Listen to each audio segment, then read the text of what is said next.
السلام علیکم ورحمۃ اللہ وبرکاتہ۔ مشین کے ساتھ ذبح کیے ہوئے جانور کا حکم کیا ہے؟ اس کے متعلق یہ بات یاد رکھیں جو آپ نے صورت ذکر کی ہے۔ مثال 100 مرغیاں ہیں، ان کو ایک ساتھ رکھ کر ہی کوئی خاص بٹن دبایا جاتا ہے جس کے ساتھ ان سب کی گردنیں کٹ جاتی ہیں۔ ٹیپ ریکارڈر کے ساتھ وہ بسم اللہ واللہ اکبر پڑھا جاتا ہے۔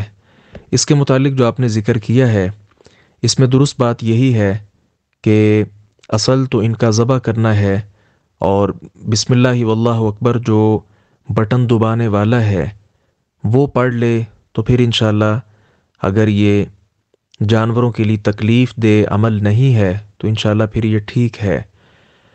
رہا ٹیپ ریکارڈر کا وہاں بسم اللہ واللہ اکبر پڑھنا، تو اس کا کوئی معنی نہیں ہے، کیونکہ آپ جانتے ہیں ہر کام کے لیے نیت ضروری ہے،